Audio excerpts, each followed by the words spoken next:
Everyone, welcome to the online platform. जैसे कि आप स्क्रीन पे देख रहे हो, प्रॉब्लम बेस्ड ऑन एजेस, ये टॉपिक हम आज देखने वाले हैं। ठीक है। सो बेसिक से शुरू करेंगे कि प्रॉब्लम बेस्ड ऑन एजेस में कौन सी वैल्यूज दी होती है, क्या क्या हमें करना है, कैसे स्टडी करना है। ठीक है। सो एक्चुअली अगर बात करें प्रॉब्लम बेस्ड ऑन एजेस की, ये जो आपका चैप्टर है, ये जो आपका टॉपिक है, ये रेशियो एंड प्रोपोर्शन का एक एक्सटेंशन आप कह सकते हो। मतलब रेशियो एंड प्रोपोर्शन के कंसेप्ट जो है वो प्रॉब्लम बेस्ड ऑन एजेस में यूज किए जाते हैं ज्यादातर।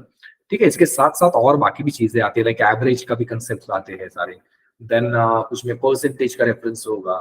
कैलकुलेशन वाइज ना आपके अलग अलग चैप्टर्स आप नोटिस कर सकते हो, अलग अलग टॉपिक्स इसमें। बट मेनली अगर बात करें ना, रेशियो एंड प्रोपोर्शन पे बेसिक चैप्टर होता है।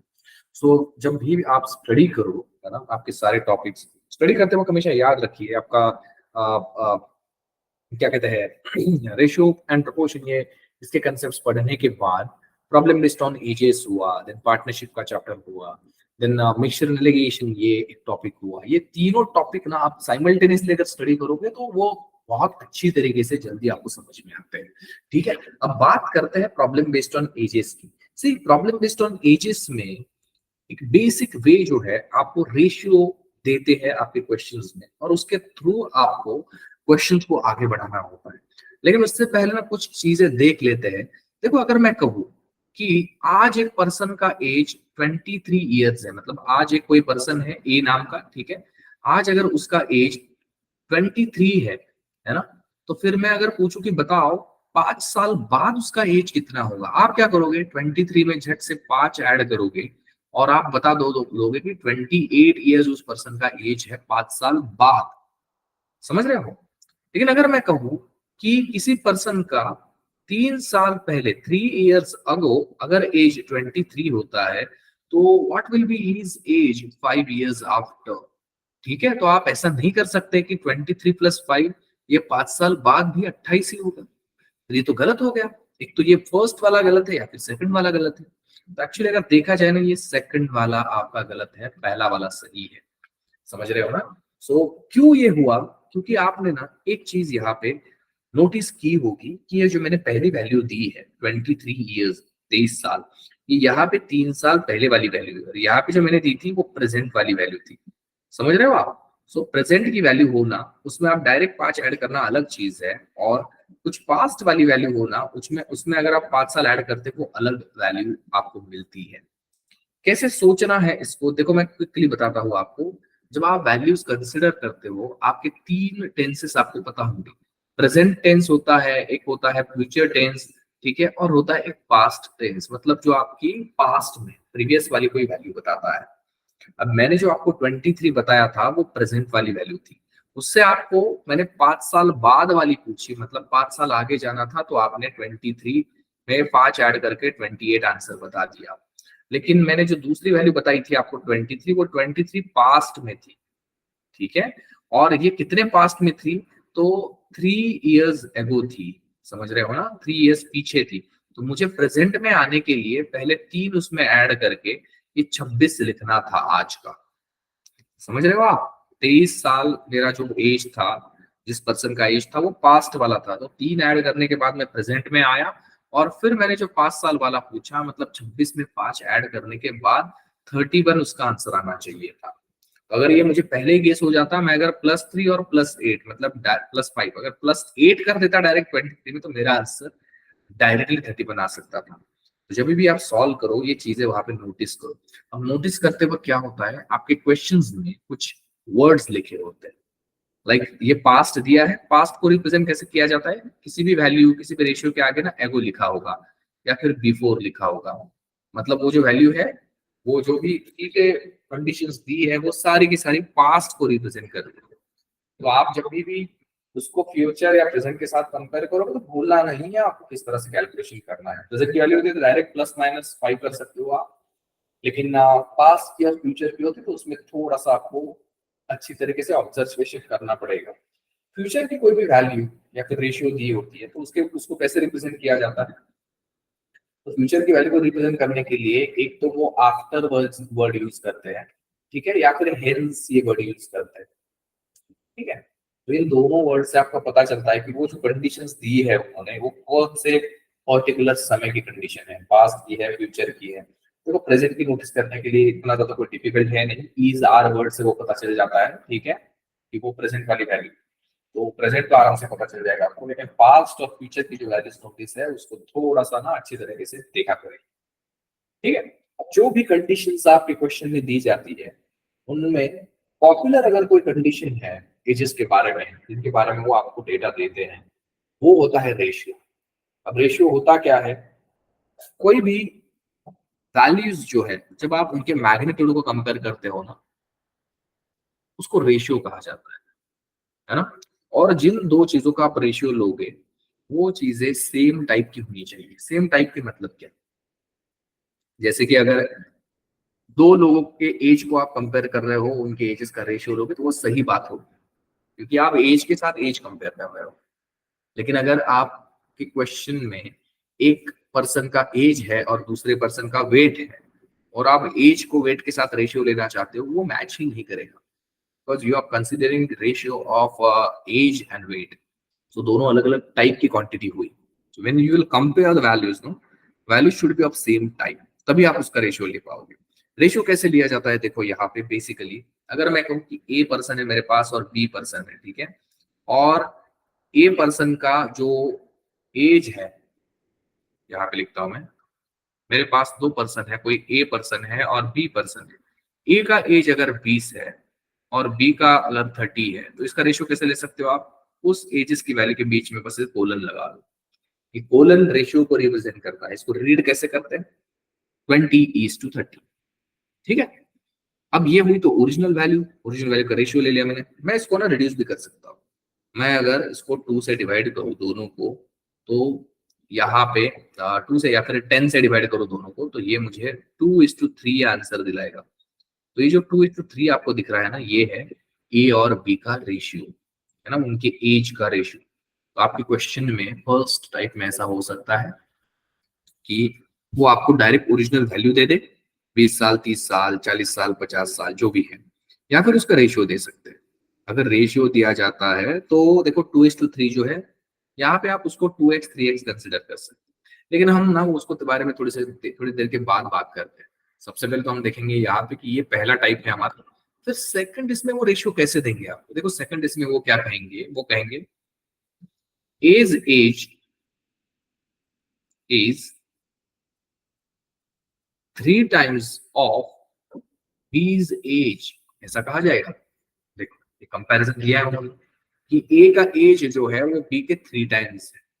फिर यहाँ पे आपको अगर रेशियो लेना होगा, कैसे लोगे आप, सबसे पहले क्या करोगे कि टाइम्स में जब दिया होता है ना किसी की वैल्यू, आपको 1 कंसिडर करनी होती है, ठीक है, उसके थ्रू जो है आराम से आप कैलकुलेशन कर लो। अब यहाँ पे कैसे करना है, देखो अगर ए का एज 3 टाइम्स है ना बी का, तो बी की वैल्यू आप 1 कंसिडर करो, ठीक है, बाकी का कैलकुलेशन आराम से हो जाएगा। सो बी अगर 1 है यहाँ पे, तो ए का वैल्यू कितना हो जाएगा, 3 हो जाएगा। सो 3:1 इज द वैल्यू। समझ रहे हो आप, 3:1। अब जब भी कैलकुलेशन में आगे जरूरत होगी हम इस रेशियो को यूज करेंगे, 3:1। फाइन। नेक्स्ट आपका जो टाइप है उसमें क्या होता है, देखो आपको कहा जाएगा एज इज 3/7 ऑफ बीज एज। समझ रहे हो, अब ये भी टाइम्स का कंपैरिजन है, हमेशा याद रखो। और मैंने अब भी कहा कि टाइम्स के कंपैरिजन में क्या कर सकते हो आप, वैल्यूज को कंसिडर करते वक्त आप 1 के फॉर्मेट में कंसिडर कर सकते हो। मतलब किसी की भी वैल्यू आप कंसिडर करो तो 1 कंसिडर करो, तो दूसरे का जो है आराम से कंपैरिजन में जो है वैल्यू अलग हो सकता है। ठीक है, जैसे कि देख लो यहाँ कि ए और बी अगर मैं कंसिडर करता हूँ, ठीक है, अब देखो बी अगर 1 होता है यहाँ पे, तो फिर ए कितना हो जाएगा, 3/7 हो जाएगा। समझ रहे हो, तो उन्होंने कहा है, और 1 का 3/7 3/7 ही होता है। तो यहाँ पे देखो इसका रेशियो लेना है आपको। अब ये जो है ना 1 के नीचे तो 1 होता है, आपको जस्ट क्रॉस मल्टीप्लाई करके उसको इक्वेट करना है। सो 3 × 1 कितना आता है, 3 आता है। 1 × 7 कितना आता है, 7 आता है। मिल गया आपको रेशियो 3:7, ठीक है। फिर इसको आप बाद में आपकी कैलकुलेशन में आगे जो भी दिया होगा उसके साथ यूज कर सकते। समझ रहे हो, तो ये 3 टाइप के मैंने जो आपको बताया है, एक्चुअली ये रेशियो के कंसेप्ट कि जब आपको अलग अलग ढंग से वो क्वेश्चन में कंपैरिजन देते हैं कोई भी दो लोग तीन लोगों के एजेस के बारे में, तो आपको रेशियो कैसे कंसीडर करना होता है, क्योंकि रेशियो से आपके क्वेश्चंस बहुत इजीली सॉल्व हो जाएंगे। ठीक है, अब देखो इसमें और एक टाइप हो सकता है, क्या कहेंगे वो, his age is 40% of B's age। ए का एज जो है वो 40% है किसके, बी के एज से। अब देखो यहाँ पे जो कंपैरिजन दिया है हमें, ये परसेंटेज में दिया है। तो आप क्या कर सकते हो, यहाँ पे अगर परसेंटेज में दिया है तो वैल्यूज अब तक हमने क्या कंसिडर की थी, 1 कंसिडर की थी, है ना। यहाँ पे देखो हमने 1 कंसिडर किया, यहाँ पे 1 कंसिडर किया है, लेकिन यहाँ पे हम क्या करेंगे, 100 के मल्टीपल में कंसिडर करेंगे। लाइक देखो ए और बी हमारे दो लोग हैं, सही है, तो बी अगर 100 कंसिडर करते हो तो बी का 40% कितना होता है, 40% ही होता है। सो 40:100 जो है ना, ये आपको रेशियो मिल जाता है, बाद में आप इसको रिड्यूस कर सकते हो। लाइक 20 से दोनों भी डिवाइड होता है, सो 22 are 40 एंड 25 are 100, मतलब 2:5 जो है आपका रेशियो आ जाएगा, और फिर आगे कैलकुलेशन में हम इसको यूज कर सकते हैं। ठीक है, तो याद रखो टाइम्स में जब कंपैरिजन दिया जाएगा, you have to consider it with respect to the value of 1, और अगर परसेंटेज में कंपैरिजन दिया जाता है तो परसेंटेज में ही कंसीडर करो, 100 के मल्टीपल्स में वैल्यू कंसीडर करो, so that it will be easy for you to consider the percentage value.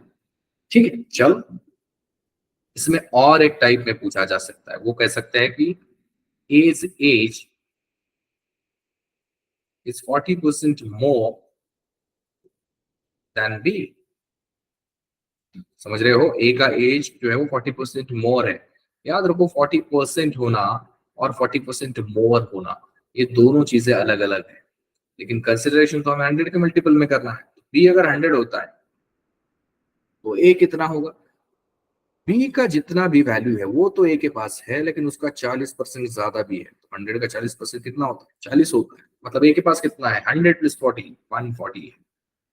समझ रहे हो, अब आपको क्या करना है, इसको रिड्यूस करना है। दोनों को अगर मैं रिड्यूस करता हूं तो दिस विल बी 7:5, मतलब मैं इसको डिवाइड कर रहा हूँ 20 से, है ना, 27 से 140 एंड 25 से 100, सो 7:5 आपका आंसर हो जाएगा। समझ रहे हो, अब ये जो रेशियोज आपको मिले हैं, फिर आगे कैलकुलेशन में आपको बढ़ना है with respect to this ratios, जो आप आराम से कैलकुलेट कर पाओगे। ठीक है ना, लेकिन ये बेसिक आपको पता होना चाहिए। अब देखो अगर हम बात करें टाइप्स ऑफ क्वेश्चंस की, कि किस तरह के क्वेश्चंस पूछे जाते हैं आपके एजेस में, और आपको उसको कैटेगराइज कैसे करना है। तो कैटेगराइजेशन में ऐसा होता है कि कुछ चैप्टर्स में हमेशा करते हैं ना कि ये टाइप 1 के क्वेश्चन है, ये टाइप 2 के क्वेश्चन है ना। एज सच अपना प्रॉब्लम बेस्ड ऑन एजेस में बहुत ज्यादा कैटेगरीज नहीं कर सकते हो, लेकिन पहचानते वक्त उन क्वेश्चन को सॉल्व करने की जो टेक्निक्स है, जिस तरह से आपको आगे बढ़ना है ना, उसको आप आइडेंटिफाई कर सकते हो क्वेश्चन के ऊपर। कैसे होगा ये देखो, तो ऐसा हो सकता है कि ए और बी का आपके पास रेशियो आ जाए 2:3।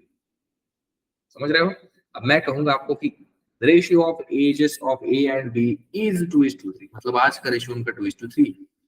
फिर मैं चाहे कंडीशंस घुमा दूं कि 4 साल बाद ये होने वाला है, 5 साल बाद ये होने वाला है, ऐसा कुछ कह दूं, वहां पे क्या होगा, आप दोनों लोगों को एक साथ ही आगे पीछे टेंसेस में मूव करोगे। लाइक मैं अगर कहूँ कि 5 साल बाद ए और बी का कुछ अलग ही होने वाला है, तो आप क्या करोगे, ए को भी 5 साल आगे लेके जाओगे, बी को भी 5 साल आगे लेके जाओगे, मतलब सेम समय में ये दोनों जो है वो जंप कर रहे हैं।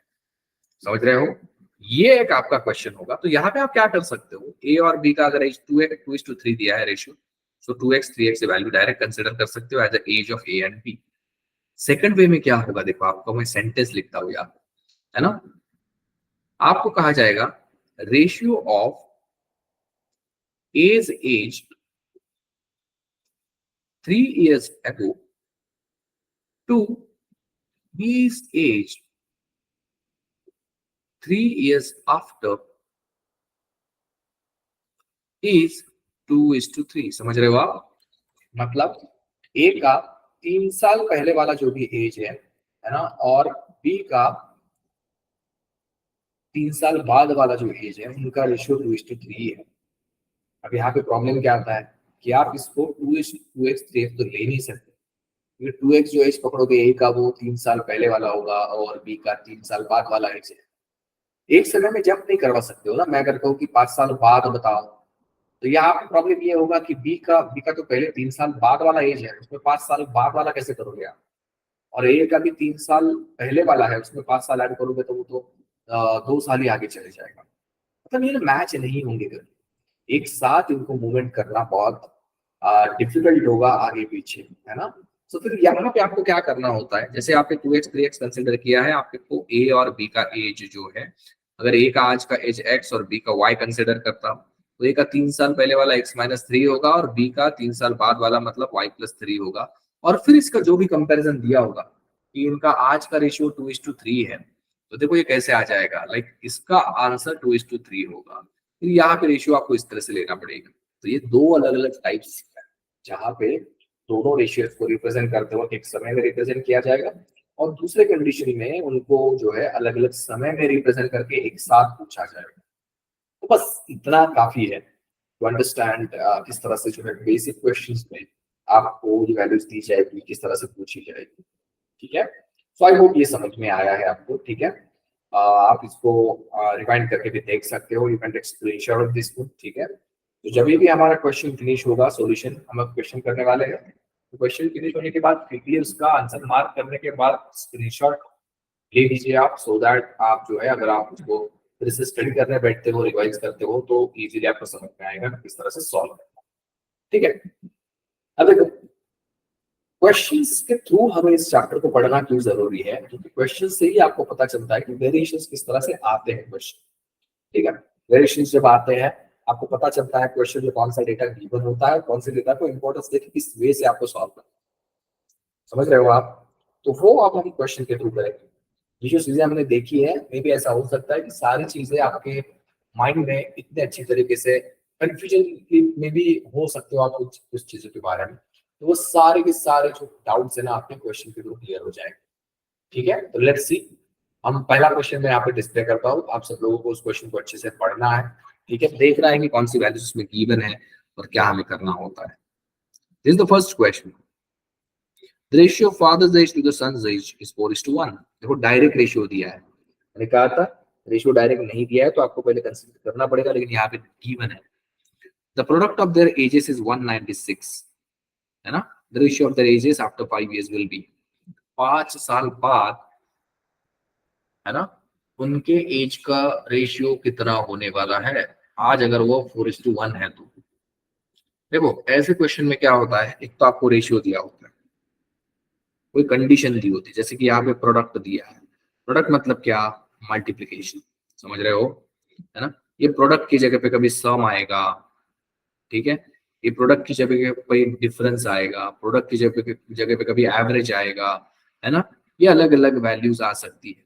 तो जब भी आपको वो कंडीशंस दी जाएगी रेशियो के साथ आपको वही ऑपरेशन परफॉर्म करना है। ठीक है, सो इस क्वेश्चन को मैं सॉल्व करके बताता हूँ आपको। आगे वाले क्वेश्चन जो है आपको थोड़ा सा समय दूंगा समझने के लिए, सॉल्व करने के लिए। देखो आपके क्वेश्चन में कौन है, फादर है, सन है। क्या कह रहे हैं, रेशियो इनका 4:1 है, मतलब फादर का एज अगर 4x है तो सन का कितना है, x है। ठीक है, अब वो क्या कह रहे हैं, अब ये जो मैंने कंडीशंस लिखी है, जो रेशियो मैंने लिया है, कब का है, प्रेजेंट का है। ठीक है ना, आज का ही दिया है। कैसे पता चला मुझे, देखो ना यहाँ ratio of father's age to son's age is का है ना, तो इसका मतलब वो प्रेजेंट वाला है। ठीक है, product of their age is 196, मतलब इन दोनों का मल्टीप्लीकेशन जो है वो 196 है। सो मल्टीप्लाई कर देते हैं, 4x इंटू एक्स अगर मैं करूँ तो वो 196 आना चाहिए, समझ रहे हो। तो this will be X square is equal to 196 divided by 4। सही है, तो ये एक्स स्क्वायर जो है 14 4 16 एंड 36 9 है ना, मतलब एक्स स्क्वायर की वैल्यू 49 आती है और यहाँ पे आपको एक्स की वैल्यू मिल जाती है 7। क्लियर है, तो x की वैल्यू अगर आपको 7 मिल गई, मतलब वो किसी भी पुट करके आप वैल्यू कैलकुलेट कर सकते हो। लेकिन हमें पूछा क्या है उन्होंने, तो उन्होंने पूछा है कि फादर जो है और सन जो है उनके आज के एज तो 4x है, मतलब 4 इंटू 7 है, ये कितना आ जाएगा 28, और सन का x है, मतलब ये x की जगह पे आप डायरेक्टली जो है 7 रख दो, ये आ जाएगा 7। लेकिन उन्होंने हमें वैल्यू कब का पूछा है, 5 years आफ्टर, 5 साल बाद। आज अगर फादर का एज 28 है, 5 साल बाद मतलब मैं 5 ऐड करूंगा उसमें, ठीक है, और सन अगर 7 साल का है तो उसमें भी 5 ऐड करूंगा, समझ रहे हो। तो यहाँ पे ये आ जाएगा 28 प्लस 5, ये हो जाएगा 33, और 7 प्लस 5 ये हो जाएगा 12।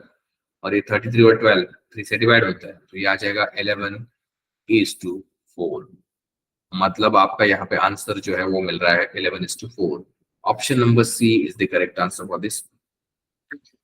ठीक है, सो आई होप ये क्वेश्चन किस तरह से सॉल्व किया है मैंने, ये आपको समझ में आया है ना। जब आप क्वेश्चन को सॉल्व करते हो, कौन सी वैल्यूज गिवन है, किस वैल्यू के साथ किस तरह से कंसिडर करना है, वो आपको अच्छे से समझ में आना चाहिए, है ना, जो बहुत ज्यादा डिफिकल्ट है नहीं। देखो, जब आप ये पहली बार चैप्टर पढ़ते हो थोड़ा सा कंफ्यूजन हो सकता है ना। धीरे धीरे आगे बढ़ने के बाद विल नो कि किस चैप्टर में किस तरह का डेटा गिवन होता है and what you have to calculate in which way, है ना। धीरे धीरे ये चीजें क्लियर होती है। तो जब भी हमारा सेशन या वीडियो देख के सारी चीजें कंप्लीट कर लोगे ना, आपको बेसिक एकदम क्लियर हो जाएगा। आपको क्या करना है, आपकी चॉइस के और 10-15 क्वेश्चन सॉल्व करने हैं, ठीक है, चाहे वो डिफिकल्ट हो, इजी हो, मॉडरेट हो, है ना। जब आप और 10 to 15 क्वेश्चन सॉल्व करोगे, आपके सामने ना नए क्वेश्चंस आएंगे कुछ, है ना।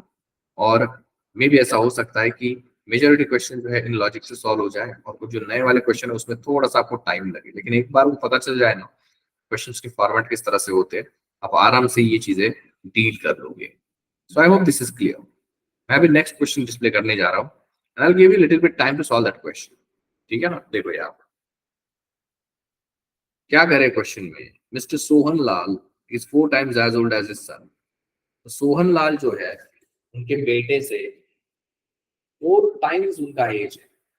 सो देखो, ये पहली लाइन है हमारी, मैंने 3 times लिखा था, तो 3:1 हमने रेशियो लिखा है, वैसे ये 4 times है। तो देखो आपको रेशियो कितना लेना। सो वो जो रेशियो है वो आज का है। आपके क्वेश्चन में कहा जा रहा है 4 years later the sum of their ages will be 43। 4 साल बाद उनकी सम जो है वो 43 हो रही है। इससे पहले हमने क्या देखा, प्रोडक्ट वाला एग्जांपल देखा, और ये जो है वो सम वाला है। तो देखिए जरा इसको किस तरह से कंसीडर करना पड़ेगा 43 को कंपेयर करने के लिए। एंड देन उन्होंने सन का प्रेजेंटेज किया। So I will give you little bit time to solve this question. जल्दी से सॉल्व करना है, मुझे बताना है कि इसका आंसर क्या है। Try with it.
Okay, let's see इस क्वेश्चन को कैसे सॉल्व किया जाएगा।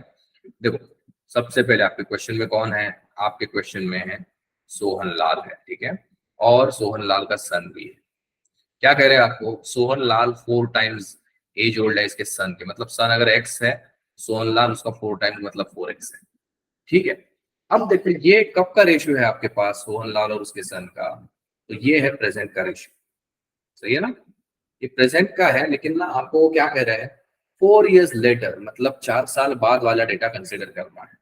ठीक है, सो यहाँ पे देखो 4 साल बाद मतलब 4 years लेटर जो है, इनके एजेस क्या हो जाएंगे, सोहन लाल अगर 4x है तो 4 साल बाद 4 ऐड करना पड़ेगा इसमें, और सन अगर x का है तो उसमें भी 4 ऐड करेंगे। ठीक है, अब वो क्या कह रहे हैं कि ये 4 साल बाद क्या हो रहा है, उनकी सम 43 हो रही है।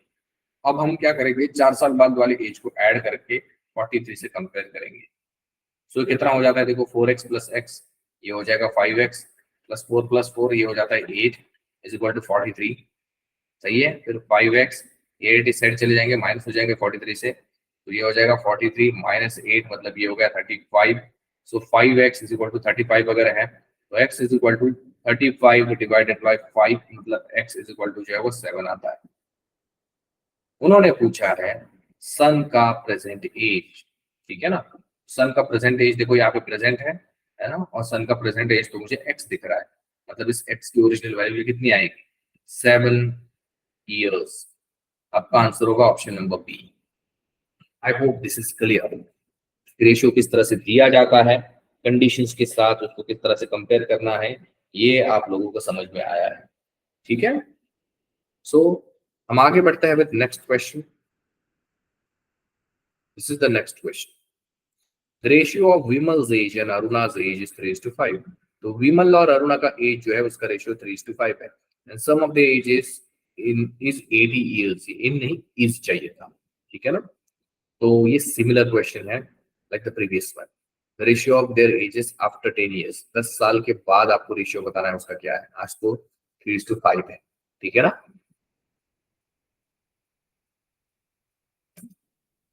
Try with it.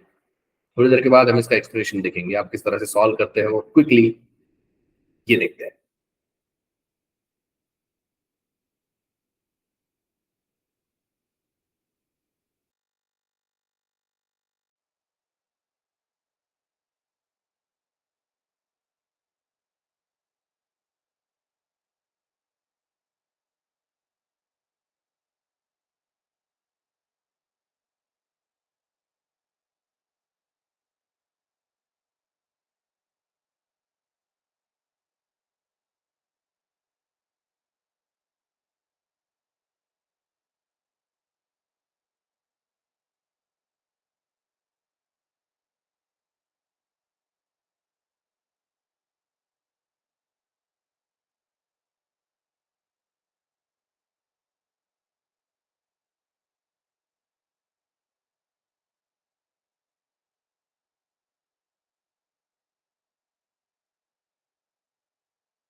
Okay, let's see इस क्वेश्चन को कैसे सॉल्व करना है, ठीक है।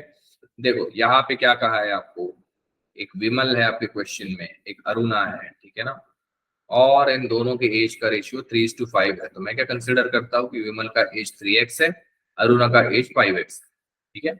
Sum of their ages is 80 years। तो आज का ही सम उनका कितना है, 80 साल है। मतलब 3x और 5x का एडिशन 80 होना चाहिए, बट ये तो 8x हो रहा है। So 8x is equal to 80, x is equal to 80/8, मतलब x इज इक्वल टू 10 आ गया आपका। क्या पूछा है उन्होंने, ratio of their ages after 10 years। देखो विमल है, अरुणा है, ठीक है। आज का अगर मैं एज यहाँ पे कैलकुलेट करूं तो 3x मतलब 3 × 10 ये आ जाएगा 30, और अरुणा का कितना आ जाएगा 5 × 10, 5x है ना, 5 × 10 ये आ जाएगा 50। लेकिन उन्होंने क्या कहा है, आपको तो क्या कैलकुलेट करना है, 10 साल बाद वाला। तो विमल के एज में भी 10 ऐड करना पड़ेगा, अरुणा के एज में भी मुझे 10 ऐड करना पड़ेगा, ये हो जाएगा 40, है ना, और इज टू यहाँ पे आ जाएगा 60, मतलब इसको अगर मैं 20 से कैंसिल करूँ, 22 जा 40, 23 जा 60, मतलब आंसर होगा आपका ऑप्शन नंबर ए, 2:3। ठीक है, आई होप दिस इज क्लियर। बहुत इजी था ये क्वेश्चन सॉल्व करना, है ना। क्वेश्चंस के लॉजिक्स बहुत सिमिलर तरीके से आपको दिखाई दे रहे हैं, ठीक है ना। यही आपके क्वेश्चंस के साथ होता है, सिर्फ वहां पे ना नाम बदलते हैं, नंबर्स थोड़े से डिफिकल्ट आएंगे, थोड़े से बड़े बड़े आएंगे, कैलकुलेशन थोड़ा सा डिफरेंट टाइप से हो सकता है। कैलकुलेशन और नंबर्स और नाम ही अलग अलग हो सकते हैं, बाकी उसको सॉल्व करने का वे, उनके देने का ढंग, ये जो है ये सिमिलर टाइप से ही दिखाई देगा आपको जब हम ये क्वेश्चन सॉल्व कर रहे हैं उससे एनालॉगस, ठीक है ना। सो ये क्वेश्चन सॉल्व करते वक्त आपको अच्छे से यहाँ पे ध्यान देना है, ठीक है। नेक्स्ट क्वेश्चन में क्विकली डिस्प्ले करता हूँ, देखते हैं नेक्स्ट क्वेश्चन में हमारे पास क्या है। The ratio of Ashok's age to the Pradeep's age equal to 4:3।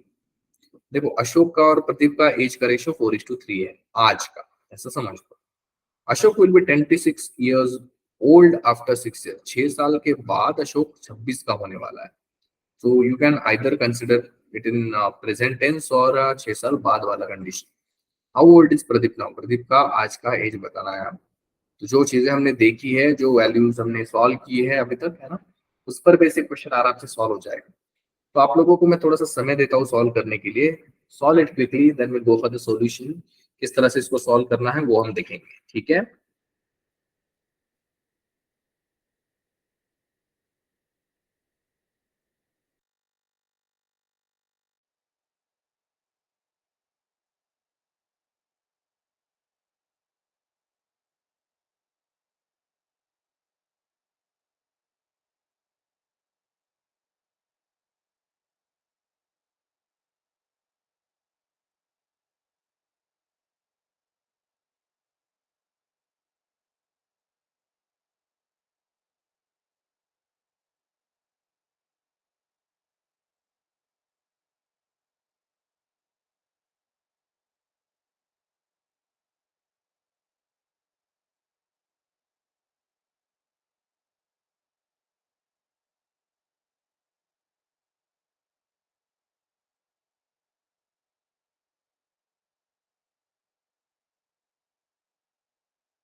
Let's see इसको कैसे सॉल्व करना है। बहुत ही इजी क्वेश्चन है, I hope all of you solve this question.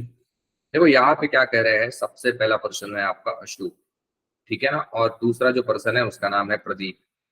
और देखो क्या कह रहे हैं, उनका रेशियो वो 4:3 है, मतलब अशोक अगर 4x है तो प्रदीप जो है वो 3x है, ठीक है ना। और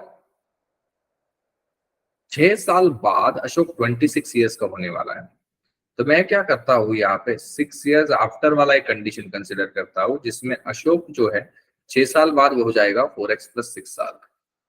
समझ रहे हो, अशोक का ही कंपैरिजन दिया है ना, कंडीशन दिया है सम प्रोडक्ट की जगह पे। तो अशोक आज अगर 4x ईयर का है तो 6 साल बाद कितना हो जाएगा, 4x+6 हो जाएगा, 6 साल ऐड हो जाएंगे उसको।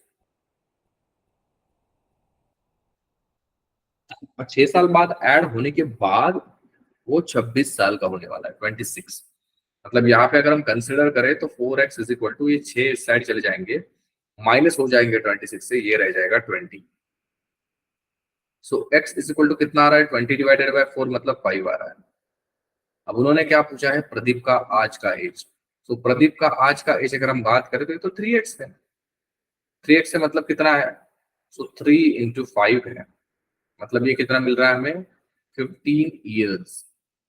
समझ रहे हो, मतलब हमारा आंसर क्या आना चाहिए, option number B.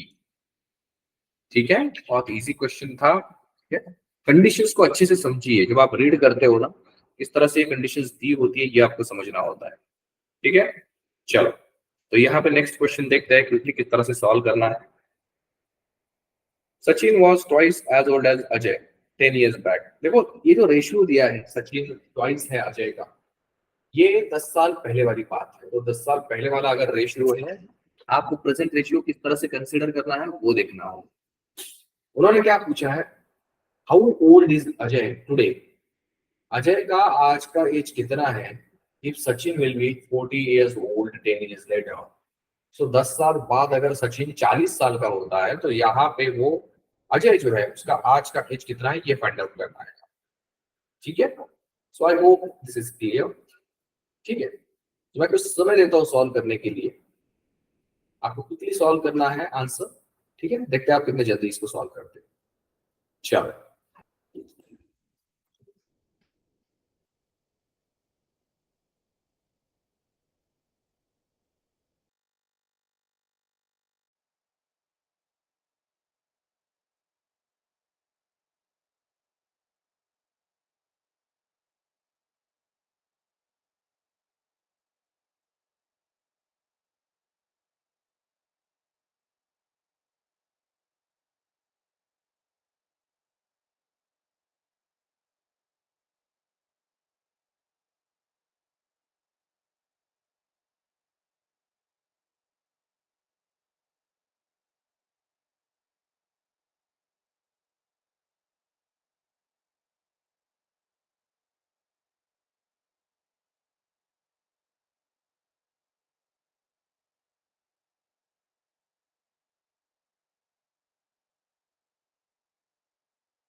Okay fine, चलो देखते हैं इस क्वेश्चन को कैसे सॉल्व करना है। ठीक है, Sachin was twice as old as Ajay कहा है, ये 10 साल पहले वाला है।